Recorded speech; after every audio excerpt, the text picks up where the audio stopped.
kita hormati Sekretaris Yayasan Bapak Dr. Handes Haji Fauzi Hidayat. Kemudian kita hormati Bendahara Yayasan Ibu Nurhaliah Nasution Basri. Kemudian hadir juga bersama kita Kepala SMA Ibu Islami MPD dan jajaran. Yang kita hormati Kepala SMP Singapalu Terpenuhian dan diwakili oleh Bapak Bambang Toro SPD. Kemudian Kepala Sekolah SD Ibu Adi Nurhayani SHG. Kemudian Kepala RA Ibu Dr. Aida Fitriani. Kemudian hadir Bapak Kabak Umum Bapak Polisi Jawa Timur Masjid.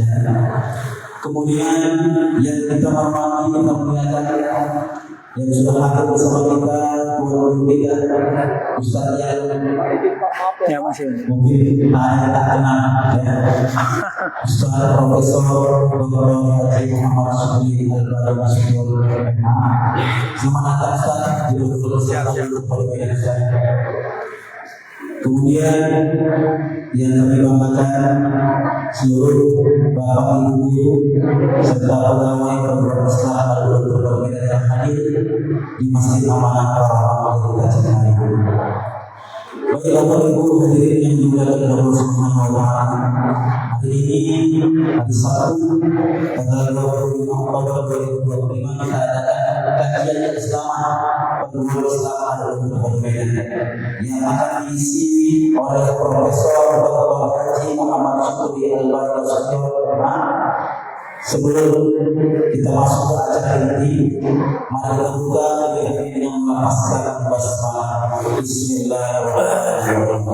Sebelum kita masuk ke acara yang kita tunggu tausiah, di sini izinkan saya memperkenalkan pemateri kita pada hari ini. Mungkin tidak jauh dari apa saya sampaikan, ya hanya sedikit saja. Ustaz Muhammad Syukri Al-Bari lahir di Medan tanggal 6 Juli 1984. Pendidikan yang beliau tempuh madrasah Sanawiyah sampai aliyah di Pondok Pesantren Modern Mustafawiyah Baru. Kemudian menyelesaikan jenjang pendidikan S1 sampai S3 doktor di Universitas Islam Negeri Sumatera Barat. Pada waktu masih di IAIN saja. Iya.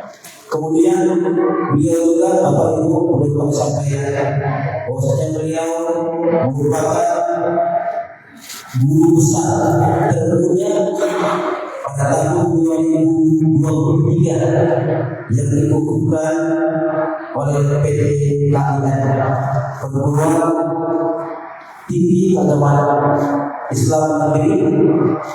Usia beliau pada usia 38 tahun 9 bulan, guru besar termuda. Kemudian beliau juga membesar dalam bidang filsafat hukum Islam. Bagi Bapak Ibu, Ustaz ini sudah berdatang asal bagi kita. Satu pekan yang lalu saya mendengar kajian beliau, yaitu di TV One Jakarta, Damai Indonesia. Hari ini beliau mengisi di perguruan Islam untuk perbedaan suku bangsa ini. Baiklah saja tanpa memperpanjang, kita persilakan kepada guru kita Ustaz Profesor Dr. Haji Muhammad Syukri Al-Badr Nasution untuk menyampaikan tausiah. Pada Ustaz dipersilakan dengan segala.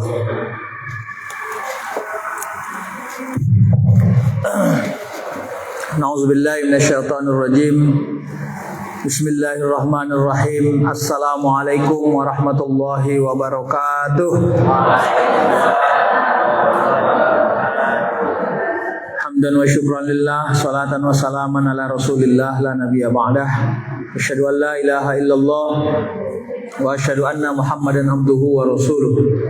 Allahumma salli ala Muhammadin tibbil qulubi wa dawaiha wa afiyatil abdani wa shifaiha wa nuril absari wa diyaiha wa ala alihi wa sahbihi wa sallim.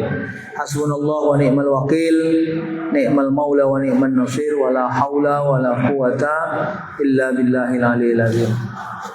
Sebelum ta'lim kita awali munajat kepada Allah. Hajat kita yang paling utama sebagai seorang mukmin, kiranya dosa-dosa kita diampuni Allah Subhanahu wa taala. Diberikan Allah kepada kita kemudahan, perlindungan dalam setiap perjalanan hidup kita. Dijauhkan Allah kita dari mara bahaya. Diberikan Allah kepada kita keturunan-keturunan yang mulia dan taat kepada Allah Subhanahu wa taala, dan insyaallah kita semua adalah orang-orang yang husnul khatimah. Salawat dan salam kita hadiahkan kepada Rasulullah sallallahu alaihi wasallam. Mudah-mudahan kita tetap istiqomah menjadikan Rasulullah sebagai uswatun hasanah. Bapak Ibu, yang enggak boleh itu menjalani hidup adalah ece-ece. Jadi semuanya jangan ece-ece. Karena al-umuru bimaqasidiha. Jadi kalau istilah filsafatnya namanya membangun definisi. Perjalanan hidup kita ini tergantung definisi yang kita buat. Apa definisi hidup yang mau kita jalani? Kaya raya, nggak ada utang, mati masuk surga. Kira-kira gitu. Wah, itu berat bebannya. Ya. Karena sekarang variabelnya mau kaya raya harus berhutang. Mau kaya raya potensi dosanya banyak. Nah, maka diganti, karena kan nggak boleh kita, kalau bahasa Medannya, sur-sur kita aja hidup ini, nggak bisa. Masalahnya dunia ini bukan punya kita. Siapa yang punya dunia? Nggak ada. Allah yang memiliki dunia ini. Maka kita yang harus menyesuaikan diri dengan apa yang Allah mau. Makanya apa yang Allah mau, kita harus mau. Apa yang kita mau belum tentu Allah mau. Maka kerja kita adalah memau-maukan apapun yang Allah mau. Mau tak mau lah, ya kan? Kenapa saya awali ini? Karena memang kadang-kadang kita ini berarti saya juga termasuk. Kita ini diintervensi oleh selera hidup yang tinggi. Lalu kita bilang banyak hal yang Tuhan gak kasih ke kita. Bukan, banyak hal yang kita mau tapi Tuhan gak mau. Itu yang benar. Saya punya 5 doa, cuma 2 yang dikabul, yang 3-nya enggak. Sotoy kali. Serius. Yakin udah menghitungnya. Karena kadang-kadang kita ini terobsesi dengan jenis, padahal Allah itu suka mengabulkan doa juga kadang-kadang tidak, desainnya bukan jenis. Jadi 3 tipe Allah mengabulkan doa secara ikhtiar itu. Yang pertama, apa yang kita minta Allah kasih, itu normal itu, dan kita maunya begitu selalu dalam hidup kita. Apa yang kita mau itu yang Allah kasih, normalnya begitu. Yang kedua, apa yang kita mau bukan itu yang Allah kasih. Apa yang kita minta bukan itu yang Allah kasih. Tapi nilainya sama. Ini sudah lebih energik ini. Apa itu kira-kira? Misalnya saya kepengen makan nasi goreng. Nasi gorengnya nggak ada, habis. Yang ada cuma bakso. Pertanyaannya, hajat saya dikabulkan Allah atau tidak? Gimana? Ibu-ibu dengar suara saya enggak? Dengar enggak? Samar-samar ya? Samar-samar ya? Iya, saya kepengen makan nasi goreng. Yang ada bakso. Pertanyaannya, kepengen saya dikabulkan Allah atau tidak? Itu perlu dipertegas. Kalau kita konsentrasinya di jenis, maka kita bilang kepengen saya nggak dikabulkan Allah. Ya, kenapa? Nah, ini udah kayak penyanyi dangdut enggak? Kenapa? Ya karena saya maunya nasi goreng yang ada bakso. Nah, sekarang kita kalkulasi, kita hitung ulang. Kalau seandainya nasi gorengnya ada, dihidanglah di hadapan kita nasi gorengnya. Pertanyaannya, apa yang kita lakukan sama nasi goreng? Makan. Apa hasilnya? Kenyang. Kalau yang ada bakso, nasi goreng nggak ada, apa yang kita lakukan sama bakso? makan. Apa hasilnya? Kenyang. Maka kalau nggak bisa mempertemukan jenisnya, karena kita maunya nasi goreng kan begitu ya, pertemukan hasilnya. Apa hasilnya? Sama-sama mengenyangkan, meski dengan jenis yang berbeda. Nah, inilah tipe nomor 2 Allah mengabulkan doa secara ikhtiar ya. Kita ini suka kan terlalu fokus pada jenis yang kita minta, tapi Allah nggak kabulkan jenis. Yang Allah kabulkan adalah nilainya, value namanya. Ya, tuh kadang-kadang kita ini suka gesturnya rewind. Ya, awak sebenarnya kepengen nikah sama abang Jawa lah, tapi qadarullah jodohnya si Hombing. Tapi begitupun si Hombing ini alhamdulillahnya baik pula kayak abang Jawa. Ya kalau udah baik kayak abang Jawa nggak usah kau ngomong-ngomongin. Nah itu dia. Kita ini suka begitu. Apa ya? Membangun suasana seolah-olah yang engkau minta itu nggak dikabul Allah. Padahal udah kau nikmati gitu loh. Kalau udah kau nikmati nggak usah di apa ya? Di rewind, nggak usah di callback. Tidak usah di callback. Kenapa? Karena nggak asik. Ya gimana ya, sebenarnya saya tuh awalnya pengennya jadi bidan loh sebenarnya. Cuma ya inilah, alhamdulillahnya jadi guru. Gimana ya, udah jangan kemana-mana. Udah selesai itu urusan. Ya, apa ya, kita ini, kalau bahasa saya sok paten gitu loh. Ya. Nah itu bahasa yang paling pas lah itu, sok paten. Padahal nggak hanya paten-paten kali kan gitu kan. Cuma sok paten aja gitu. Itu tipe nomor 2. Yang ketiga, Allah nggak kabulkan apa yang kau mau, dan Allah juga nggak beri nilainya. Nilainya juga nggak. Tapi karena nggak ada yang Allah beri dari apa yang engkau minta, maka Allah buat engkau lupa pernah memintanya. Nah ini enak nih. Ya, jadi dibuat Allah kita lupa pernah memintanya. Ibu-ibu pernah, bapak-bapak pernah umur 4 tahun 8 bulan 16 hari pernah lewat umur segitu enggak? Pernah enggak? 4 tahun 6 bulan 18 hari pernah melewati umur segitu enggak? Pernah ya? Kan enggak langsung dari 3 langsung ke 5 gitu enggak ya? Yakin? Oke. Waktu umur ibu-ibu 4 tahun 6 bulan 18 hari itu, apa doa ibu sama Allah? Coba ingat. Hah? Apa? Doa ibu waktu umur 4 tahun 6 bulan 18 hari. Waktu itu ibu berdoa apa sama Allah? Coba ingat-ingat. Gak ingat? Kenapa gak ingat? Nggak penting. Karena penting pasti ingat. Kalau nggak penting pasti dilupakan.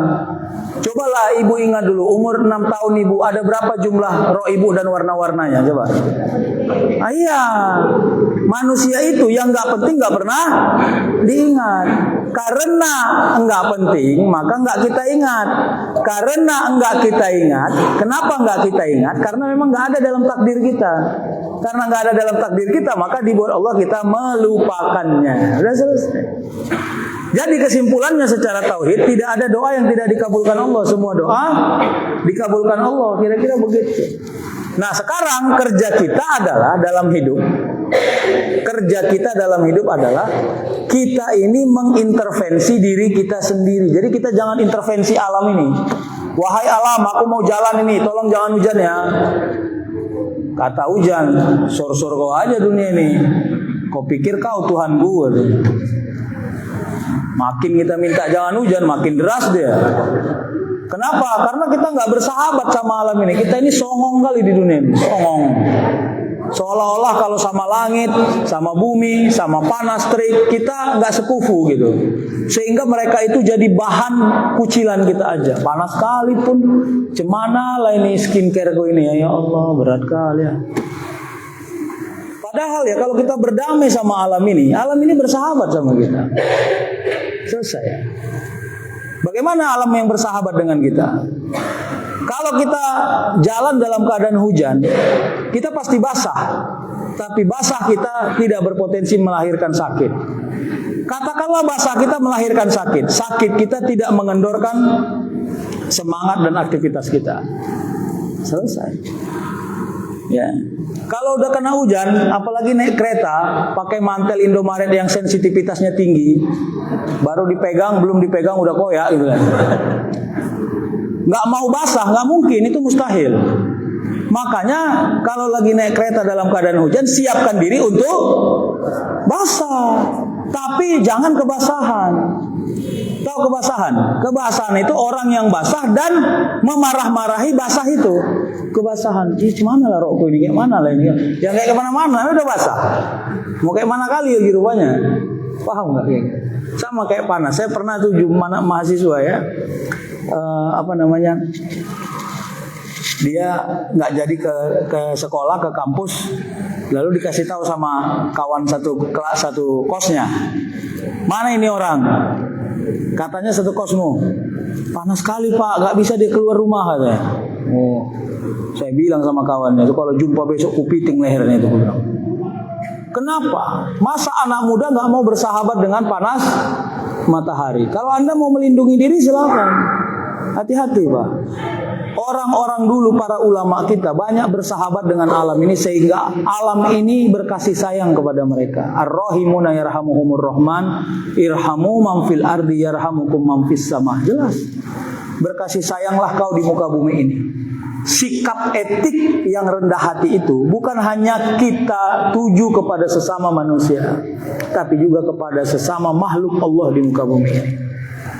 Nah, apa yang terjadi? Irhamu man fil ardi, kasih sayang dari bumi Allah naikkan. Apa kasih sayang dari bumi? Enak itu kalau Allah sudah ridho kepada hidup kita. Maka apapun yang Allah kasih sama kita, semuanya sangat ekspresif. Kegagalan orang bersyukur itu kan apa? Pandai bersyukur tapi tidak mengekspresikan rasa syukur. Sukanya bilang cemanalah. Makanya saran saya Bapak Ibu, jangan suka bilang cemanalah. Kalimat itu jelek sekali itu. Saya dihidang air putih sama panitia. Terus ditanya, Ustaz, kenapa minum air putih? Saya jawab, cemanalah. Cuma air putih yang dikasih panitia. Menurut Bapak Ibu, saya bersyukur nggak kalau ngomongnya kayak gitu? Sok tahu kali kalian. Nggak ada loh kalimat saya nggak bersyukur, nggak ada loh. Ayo, dari mana kalian tahu kalau saya ini nggak bersyukur? Hah? Baperan kali Bapak Ibu ini. Itulah namanya kalau dalam falsafah manusia subjektivitas. Ini saya agak serius dikit ya. Manusia sebenarnya membutuhkan objektivitas atau subjektivitas. Tapi kenapa yang dicari objektivitas? Kenapa nilai saya segini Bu? Saya kan nggak pernah bolos. Objektivitas toh? Objektivitas. Kalau manusia terlanjur menikmati subjektivitas, kita anggap saja yang subjektif itu adalah objektif. Bisa gitu. Kita ini aturannya udah lama dicekek mama kita dari dulu. Kita ini kan merusuh aja kerjanya. Tidur tengah malam, mak awak lagi ngorok, minta susu, pipis. Coba bayangkan kalau mak awak berpikir objektivitas. Mak susu, pang, diam kau. Ya, mak pipis, cekek pipis pula kau ya. Kenapa dia nggak cekek kita dari dulu? Ayo coba, mama. Kasih sayangmu secara subjektif mengalahkan objektivitasmu. Dan Allah juga memperlakukan kita secara subjektif. Terus kenapa harus minta objektif? Kau minta 5 sama Allah, secara objektif 5 yang Allah kasih. Tapi Allah kasih 3, terus kenapa nagih-nagih? Emangnya lo siapa?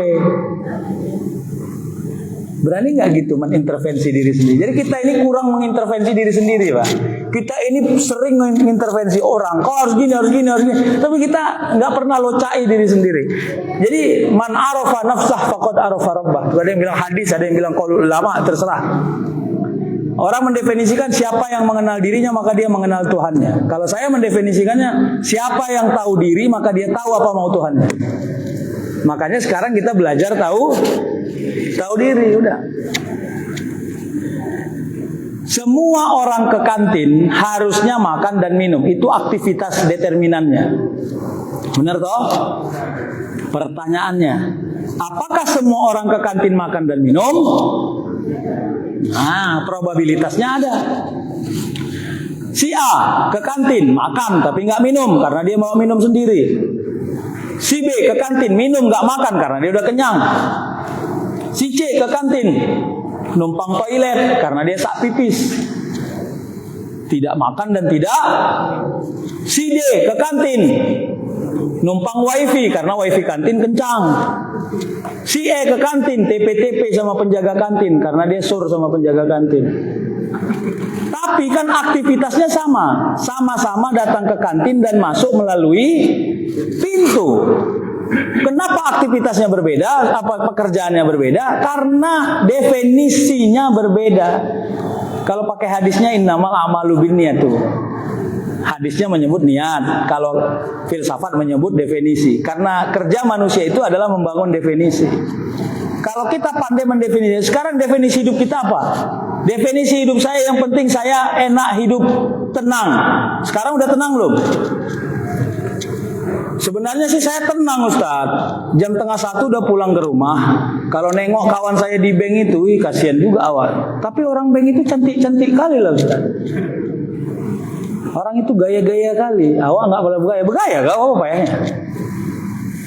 Pandanglah yang menurutmu membahagiakan, berhentilah merusak bahagia itu, gitu dia. Kadang-kadang hidup orang lain merusak hidup kita itu masalah. Padahal orang nggak pernah merusak hidup kita. Kita aja yang merusak hidup. Itu namanya ange. Sibuk dia ngange-ngange iya, awak nggak ange-ange. Nggak pernah dia ngange iya, awak ange kali. Ayo, Bapak Ibu yang mana coba? Ini kan lagi musim orang kalau pakai emas baru tangannya goyang. Apa kabar? Udah lama ya nggak ketemu ya. Kapan terakhir ketemu 2 bulan? Iya. Kenapa kok tangannya goyang-goyang? Asam urat ya? Kolesterol mungkin? Enggak. Oh, emas baru ya? Ih, lama kali sadarnya. Pertanyaannya ada aneh enggak? Tergantung definisi hidup, itu yang saya bilang. Kalau enggak, untuk apa Allah kasih kita akal? Kalau kontribusi akal sangat minimalis. Akal ini memproduksi baik sangka dalam menjalani hidup. Kenapa si A enggak kayak si B rezekinya? Ayo. Kenapa si A tidak seperti si B rezekinya? Karena si B bukan si A. Iya, udah normal kan? Udah gitu aja, Pak. Ibu-ibu mana lebih cantik, pesek atau mancung? Hah? Ibu-ibu, mana lebih cantik, pesek atau mancung? Tuh yang ngomong orang pesek loh pada. Mancung. Kayaknya dia dendam dengan dirinya sendiri. Orang pesek cantik nggak? Cantik. Jangan Bapak yang jawab, biar Mama. Mama, orang pesek cantik nggak? Terpaksa. Wahai orang-orang pesek yang merasa cantik, nanti kalau kalian punya anak atau cucu, pengennya pesek atau mancung? Wah, gagal lagi. Gagal lagi, Pak. Padahal kan orang pesek harusnya nyaman dengan kepesekannya. Kalau perlu buat organisasi perpesekan di muka bumi ini, untuk mengakomodir semua kepentingan orang-orang pesek. Jadi ini kan imbas apa ya? Imbas lagu dulu pernah kita nyanyikan itu. Kita masih korbannya itu. Anak-anak sekarang udah enggak. Aku ini orang miskin. Aku ini orang kaya. Lagu ini lagu stratifikasi sosial. Untung belakangan ini enggak famous ini lagu. Bayangkan benturan sosialnya terlalu tinggi di lagu ini. Kenapa orang yang pesek tidak begitu percaya diri kepada orang yang mancung? Karena orang pesek memaksakan dirinya cantik. Karena dia merasa orang mancung lebih salah loh, Bu. Jadi gestur internalnya sering bermasalah. Kita ini pandai mengatur hal-hal yang eksternal, tapi tidak pandai mendamaikan diri sendiri. Udah normal aja. Ya, orang pesek juga kan punya passion masing-masing ya. Belakangan ini setahu saya orang pesek lebih laku dari orang mancung. Nah, itu. Nah, Bapak Ibu, disitulah ruang-ruang yang kita jaga. Jadi nggak perlu ada keanehan itu, nggak usah. Slow aja. Ini saya kasih saran sama Bapak Ibu. Saya kasih saran ya. Kalau Bapak Ibu belum pernah punya mobil Alphard, tahu mobil Alphard? Kalau belum memiliki mobil Alphard, saran saya nggak usah dibayar pajaknya, mahal loh Pak. Iya, sekarang pajak mobil Alphard 10 sampai 15 juta. Jadi kalau Bapak Ibu nggak punya mobil Alphard, nggak usah dibayar pajaknya. Sepakat ya? Ya, alhamdulillah. Ih, lama kali ketawanya. Iya, untuk apa coba? Mobilnya nggak ada, kenapa harus kita bayar pajaknya? Nggak perlu kan? Bagus, saya sepakat itu. Saya senang kalau Bapak Ibu sepakat dengan saran saya. Kalau punya kereta Mio, bagus, bayar pajak kereta Mio aja. Udah, dami-dami aja kita. Tahu nggak maksud saya, Pak?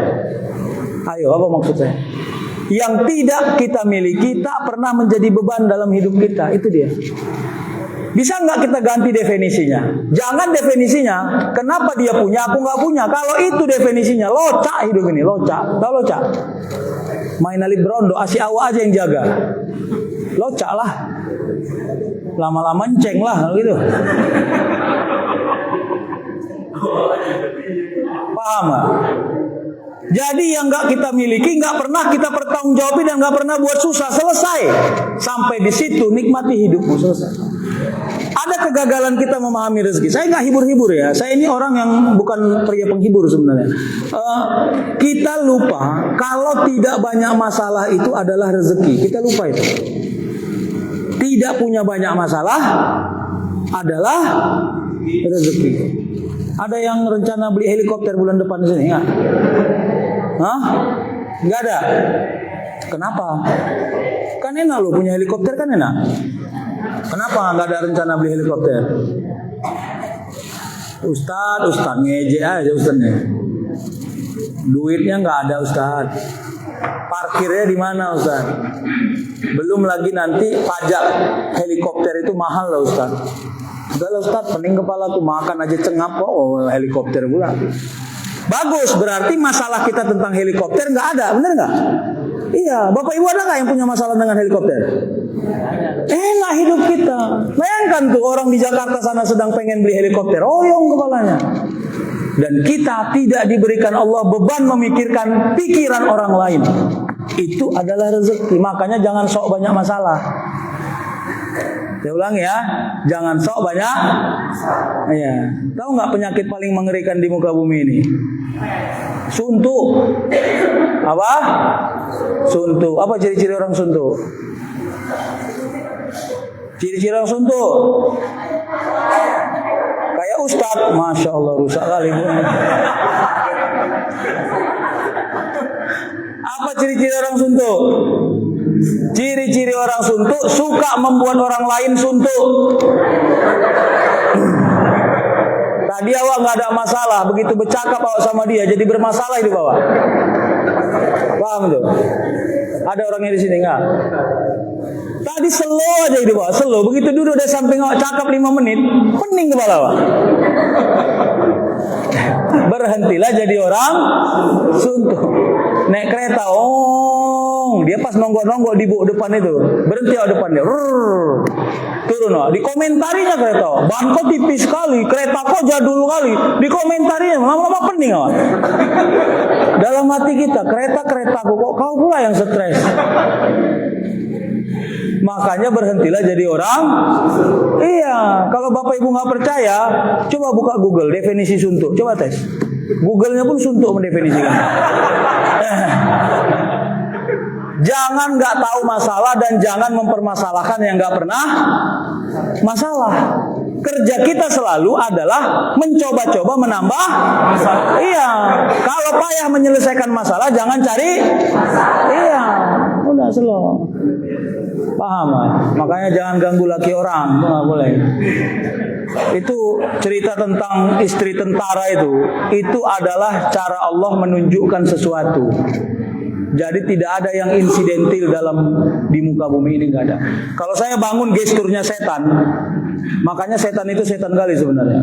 Gesturnya setan itu adalah dia itu nggak pernah nyaman melihat orang baik. Kalau dia menggoda orang tentang kejahatan dan nggak bisa melakukan kejahatan, maka dia akan beralih fokus membuat orang baik berhenti berbuat baik. Itulah setan itu. Asy-syaitanu ya'idukumul faqra wa ya'murukum bil fahsya. Wallahu ya'idukum maghfiratan minhu wa fadla wallahu wasi'un alim. Jelas. Allah itu banyak sekali mengekspos setan di Al-Quran. Makanya setan itu selebritis juga sebenarnya. Ya, karena Allah banyak mendefinisikan setan di dalam Al-Quran. Ya. Makanya kita sunnah hukumnya bertaus. A'udzubillah. Kita ini kadang-kadang sudah nyaman tidak buat dosa besar, tapi kita nggak fokus dengan dosa kecil. Ini hati-hati. Ini gestur-gesturnya kantor banyak seperti itu. Kalau mau nangkap ikan kecil, pakailah tanggok yang jaringnya kecil. Jangan jaring yang besar. Kalau jaring yang besar, insya Allah ikan kecil lolos. Paham nggak?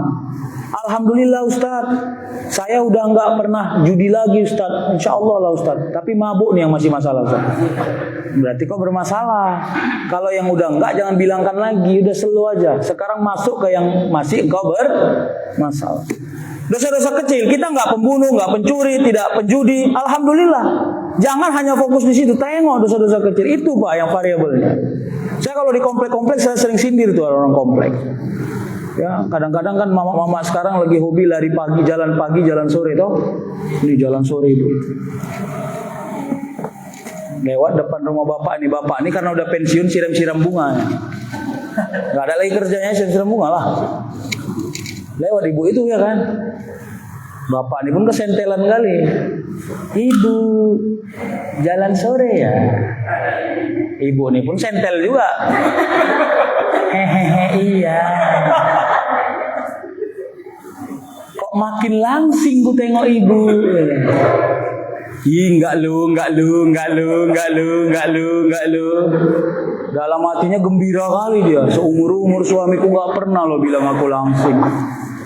Mulai besok lewat lagi dia di situ. Enggak ada bapak itu kecewa hatinya. Mana bapak ini? Hei, screening kita enggak beres. Itu potensi dosanya besar. Tapi kan kita ini gini, terlalu fokus pada dosa besar aja gitu. Jadi setan itu nyaman kali dia. Setan ini belakangan ini pakai logika kapitalis loh. Dia nggak mau pakai untung besar, untung kecil aja, yang penting rame gitu. Hati-hati Pak. Makanya asy-syaitanu ya'idukumul faqra. Setan itu akan terus memprovokasi Anda supaya Anda jadi orang fakir. Jangan mau sedekah nanti Anda fakir. Wa ya'murukum bil fahsya. Dan dia akan mensugesti Anda untuk nyaman berbuat dosa. Fahsya. Kenapa? Karena kita ini dibuat logika kalkulatif. Kau ini ahli surga loh. Amalmu 10, dosamu cuma 2, sisanya masih 8. Udah kau ahli surga, tenang kau. Mainkan aja itu. Aman itu. Udah kayak setan saya lama-lama. Nah Bapak Ibu, inilah yang mau kita retas dalam diri kita. Perjalanan hidup ini. Udah, sekarang kita normalkan ini. Supaya jangan panjang kali. Saya tahu Bapak Ibu mau pulang lagi. Ada yang mau kesan pelajar, ada yang mau ngurusi anaknya, ada yang mau banyak. Maka kita finishing kajian ini. Apa yang mau kita yang mau kita rumuskan? La yukallifullahu nafsan illa wus'aha laha ma kasabat. Saya mau ajak kita jangan ecek-ecek menjalani agama ini, serius. Logikanya sederhana. Satu, kalau kelihatan taat itu tidak kalkulatif dan tidak kausalitas. Kan enaknya begini, habis awal sholat langsung masuk WA dari malaikat. Assalamualaikum warahmatullahi, assalamualaikum warahmatullahi, masuk WA. Selamat, kualitas sholat Anda 87,5%. Bonus Anda hari ini 150.000. Kalau Anda bertahan ini 2 tahun aja Pajero menanti Anda. Oh, nggak ada orang yang tinggal sholat itu, yakin saya. Tapi kan nggak jelas. Sholat ini selalu kajol. Lebih jelas lawa antrian sembako daripada sholat. Antrian sembako jelas dapatnya. Nah logika itulah yang mengintervensi kita. Kenapa kita tidak kelihatan serius menjadi orang taat. Semuanya CE-CE. Akhirnya gestur hidup kita, gestur nanggung. Ini yang mau kita perbaiki Pak. Ya kalau jadi orang taat totalitas saja. Udkhulu fis silmi kafa. Udah jelas. Apa kira-kira keuntungannya orang yang totalitas taat? Jawabannya sederhana. Besok kalau kita mati, kita kan semua bakal mati nih. Bener kan? Iya, tinggal nunggu gilirannya aja. Mau bapak ibu di luar atau saya yang belakangan, tapi kan tetap mati kita semua. Kalau kita sudah mati, tidak ada yang bisa kita hubungi siapapun di muka bumi ini. Ya, ada orang meninggal ditaruh handphone di sampingnya. Bisa nggak dia? Tolonglah bro, berat kali rupanya malaikat nih. Jijik pula aku nengok dia di lama-lama. Banyak kali pertanyaannya. Bisa nggak? Nggak bisa bu. Di dunia ini aja kita bisa membangun interaksi bu. Wa ma adraka ma yaumuddin summa ma adraka ma yaumuddin yauma la tamliku nafsul li nafsin syai'a wal amru yauma idzil lillah. Bukan saya yang bilang, Allah yang bilang. Tahukah kau apa itu hari pembalasan, kata Allah. Sekali lagi, tahukah kau itu apa hari pembalasan? Pada hari itu tidak ada satu orang pun yang bisa mengurusi dirinya sendiri, mengurusi orang lain, karena dia sibuk mengurusi dirinya sendiri. Udah jelas. Jadi kalau saya disuruh mendefinisikan, kalau Anda sayang diri Anda, pasti Anda jadi orang taat. Udah begitu aja. Normal. Jadi up to you, terserah. Ya, maka hilangkanlah gestur-gestur ece-ece itu. Pergi ke pantai Cermin, bawaannya mau nyanyi aja, ya kan? Padahal orang pun udah puyeng aja dengar suara awak, ya kan? Dengar azan. Suara apa itu? Wea, yang gitu. Hah? Oh. Iya, lumayan tinggi suaranya ya. Itu tanpa mikrofon udah bagus itu ya. Itu bisa latihan olah vokal itu ya. Udah nggak apa-apa nak, lanjutkan nak, nggak apa-apa. Itu bagian dari kemandirian dan kewirausahaan. Udah lanjut ya.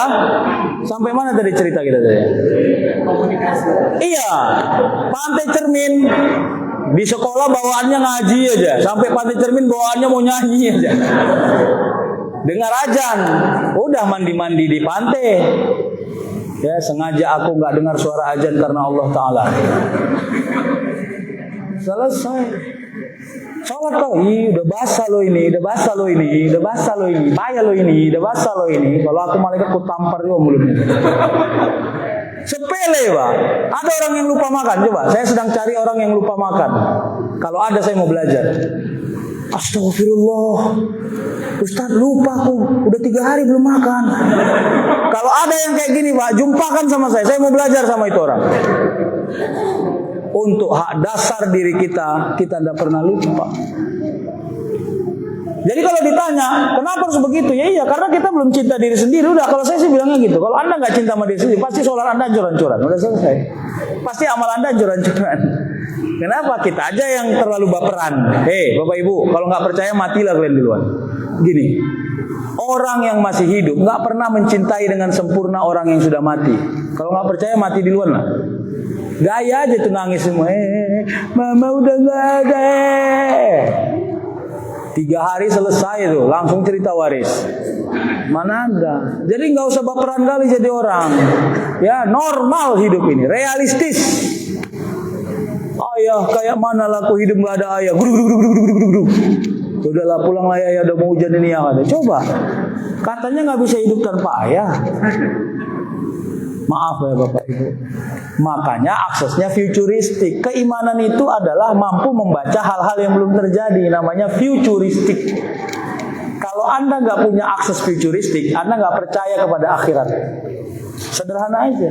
Padahal dalam rukun iman ada disebut beriman kepada hari kiamat. Kau jangan nggak sholat, nanti kau masuk neraka. Kapan itu? Nantilah di akhirat. Nantilah kita pikirkan tuh. Peninggal kita mikirkan sekarang. Model-model ginilah kita ini menjalani ketaatan. Jadi locak sendiri.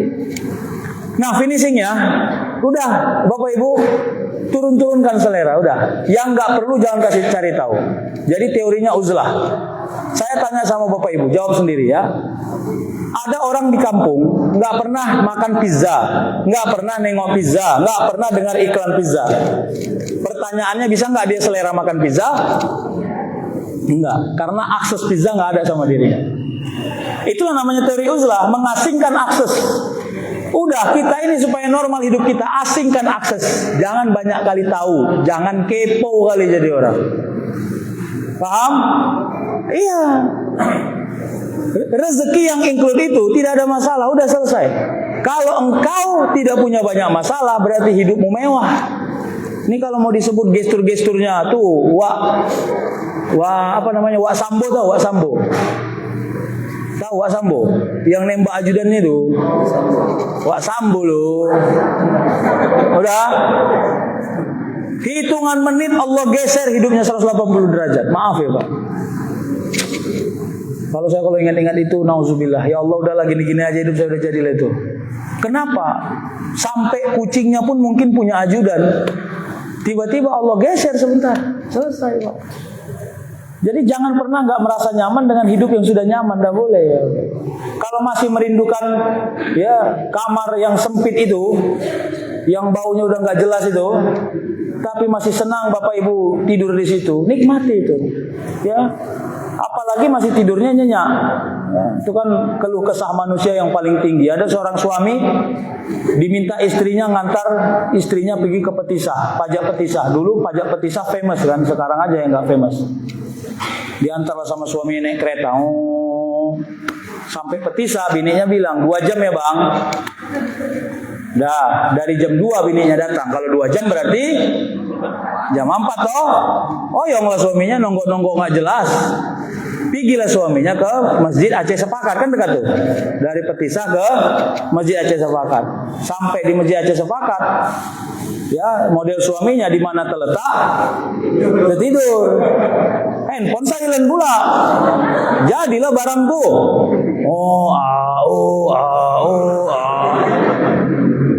Bini udah 37 kali nelpon.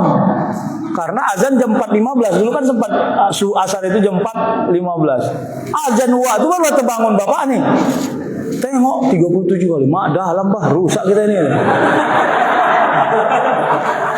Kejar lah. Jelas lah udah cabut bini.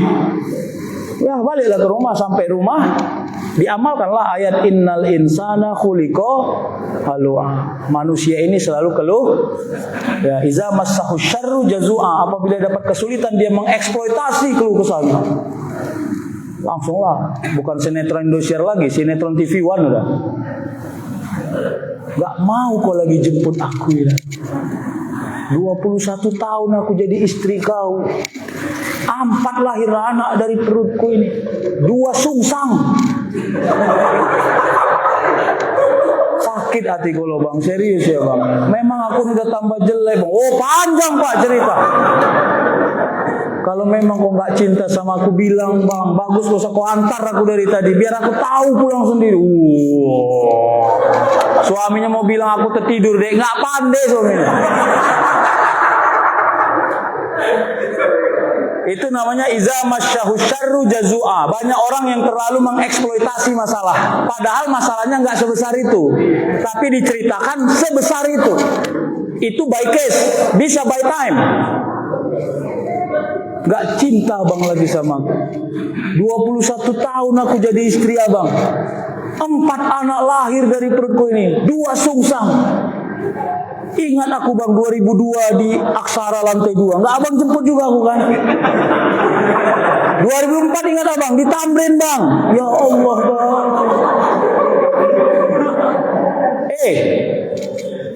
Kejadiannya 2025, kok dari 2022 di rewind, jauh kali. Ada apa? Apa mau diakumulasi semua? Kok ngalah-ngalahi malaikat? Maaf Pak, begitulah setan memprovokasi. Ya bisa by case, bisa by time, di rewind semua. Mana ada manusia yang nggak menjejak kesalahan? Jelas. Tapi nggak boleh manusia menikmati kesalahan. Itu harus. Itu aja variabelnya, nggak boleh dihindari-hindari. Ya. Ibu-ibu, ini saya kasih tahu kalian ya. Tidak ada seorang suami pun takut sama istrinya, nggak ada itu. Jadi kalian jangan sok paten kali. Tidak ada seorang suami pun takut sama istrinya. Biniku nggak ada sini, aman. Tidak ada seorang suami pun takut sama istrinya. Tapi kebetulan istri sering kelihatan menakutkan. Itu aja. Ada bini kalian sini nggak? Berarti aman juga kalian. Udah tenang. Udah lah ya, jadi saya kira itu saja. Terima kasih Bapak Ibu. Silakan, ayo kita jalani hidup ini dengan baik. Semoga kita pandai men-screening semua perjalanan hidup kita. Kalau sudah mau terjebak dengan dosa, hindari. Terjebak dengan dosa, hindari. Kadang-kadang dosa itu tidak pandai kita melihatnya. Saya pernah dapat pertanyaan ibu-ibu begini. Padahal ibu-ibu ini udah tuir loh, udah tuir. Iya, kadang-kadang yang tuir nih so nggak tahu udah tua. Ustadz, menurut Ustadz, saya boleh nggak menghadiri undangan Ustadz? Ini saya diundang loh Ustadz sama kawan saya, anaknya nikah. Kebetulan yang undang ini dulu pernah jadi pacar saya di kampus. Udah hampir jadi kami Ustadz. Menurut Ustadz saya datang nggak ya? Gitu pertanyaannya. Bayangkan kawannya aja udah menikahinya, mereka udah tua. Saya jawab lah, nggak apa-apa Bu, datang lah Bu. Nggak apa-apa itu Ustaz. Saya orang filsafat. Kalau dia mempermasalahkan berarti ada. Iya gitu aja dan normal. Ya apa-apa sih Bu. Ya, jadi gimana Ustaz? Ya udah Ibu nggak usah datang. Ih nggak enak lah Ustaz. Ya udahlah datang aja, saya bilang lah. Nanti nggak enak kayak jadi Ustaz difitnah. Sekarang Ibu mau nyapa, aku bilang lah. Situ yang mau undangan, aku yang pening jadi. Benar nggak? Banyak kali modus di muka bumi ini, modus. Ya, bilang aja Bu, kok rindu sama dia, bilang kan, betul lah. Jujur kau, jujur.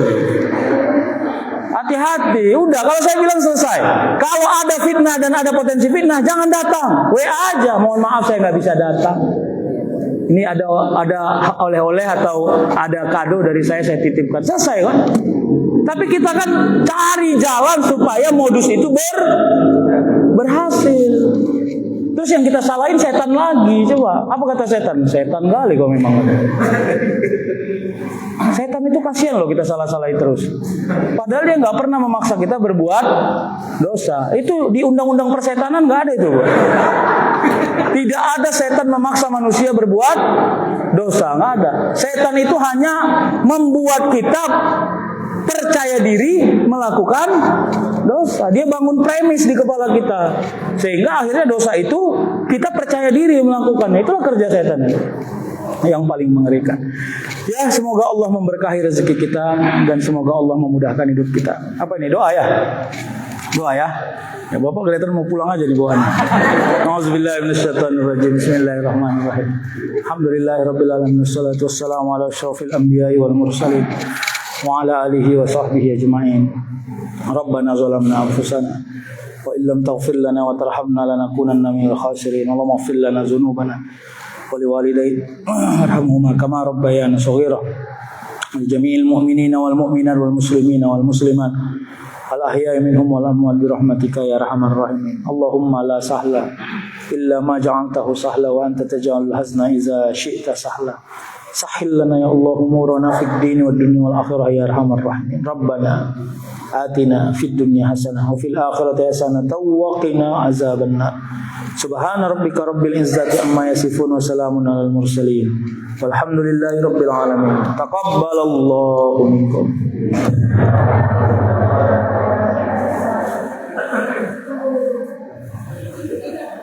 Ya, salam. Terima kasih telah